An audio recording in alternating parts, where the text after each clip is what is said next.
I want to start off by just showing you a little screen grab of Google's results for a keyword search that's kind of to do with SEO. And you'll notice, I'm sure you've seen this starting to happen recently, people's faces are now in Google results, and it says that these people belong to lots and lots of circles, and people are sort of falling out of their trees a little bit about this, going, well, how do I get in a circle? Like, I'm not even in one circle, and these guys are in 32,700 circles.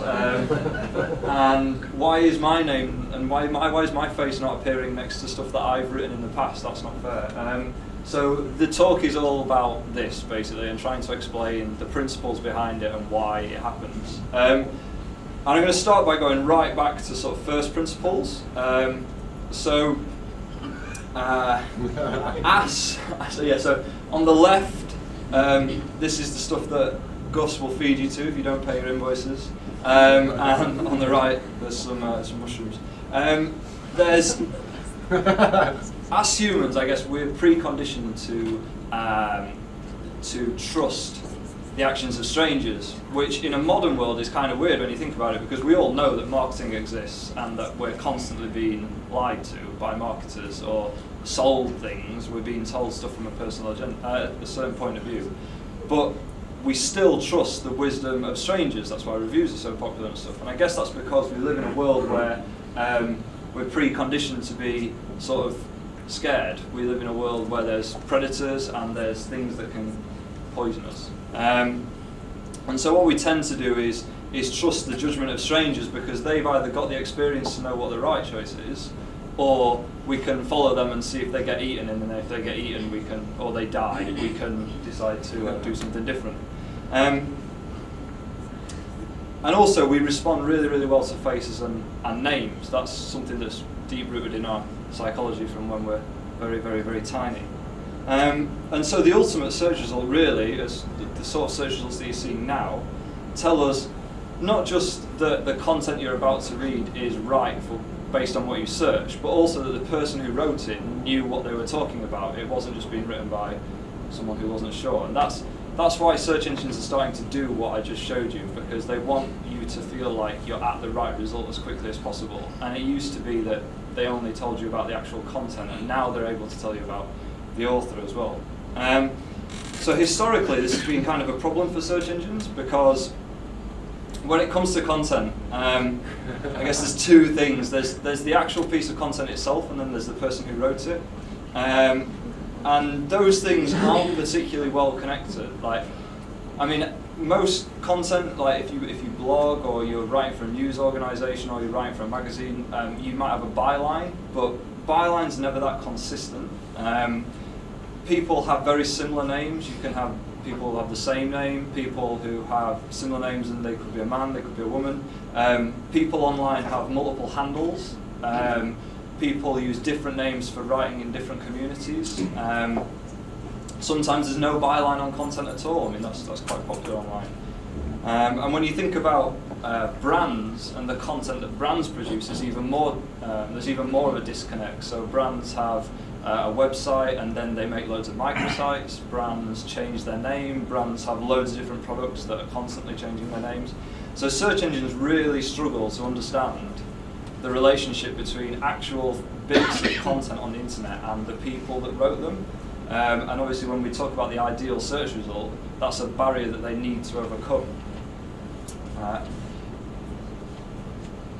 And so what happened was, historically, search engines just focused on the content. So they just focused on man eats underwear to beat breathalyzer. That's what they focused on. They looked at all sorts of things to do with that piece of content. They looked at who linked to it.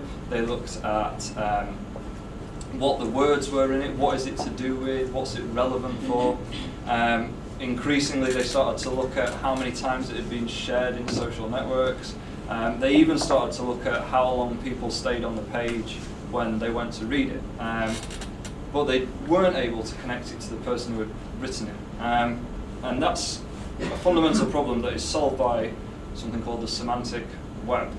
Like, hands up here, who's heard of the term the semantic web or web 3.0? A few people?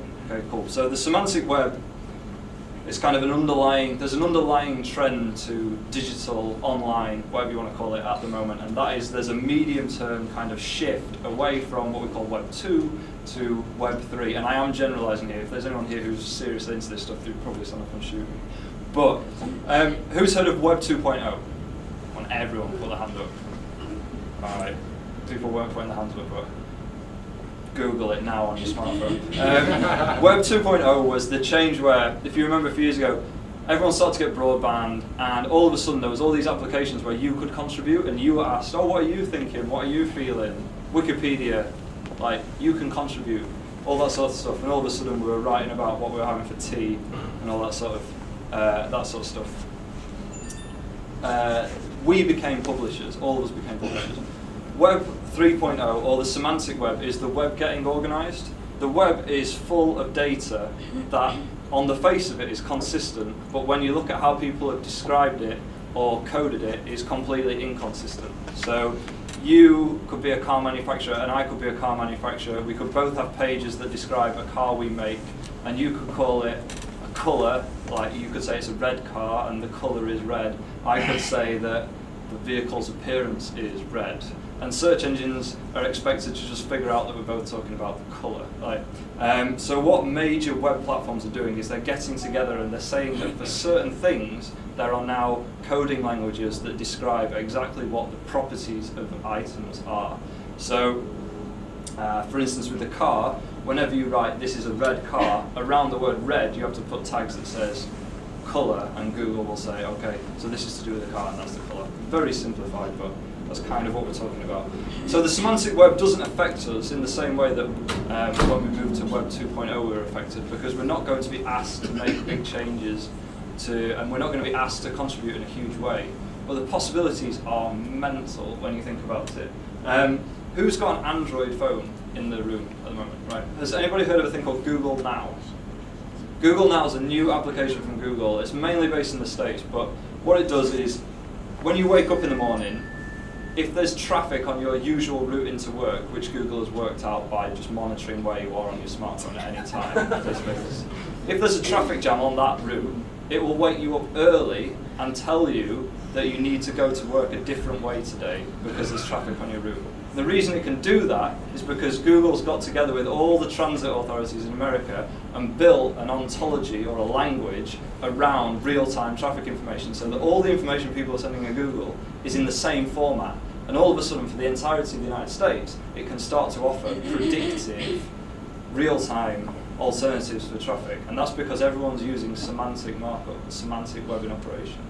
Go and look at Google Now and read the stuff about it and watch the video. It's mind-boggling the kind of thing that they'll be able to make do. And I guess authorship, to bring it all back to what I'm supposed to be talking about, authorship is another small part of the semantic web.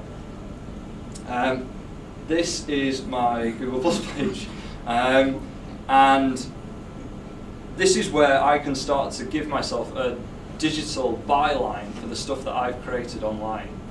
So there's this concept of authorship, the concept that instead of Google having to figure out that you wrote something, you can actually tell them very specifically the pages that you have written, and then you can go on to get those nice search results that we saw earlier. It's another part of the semantic web. You're just using standardized tagging to tell Google something very, very specific. And it's not just Google, it's all major web-based platforms, app developers, operating systems, Yahoo, Bing.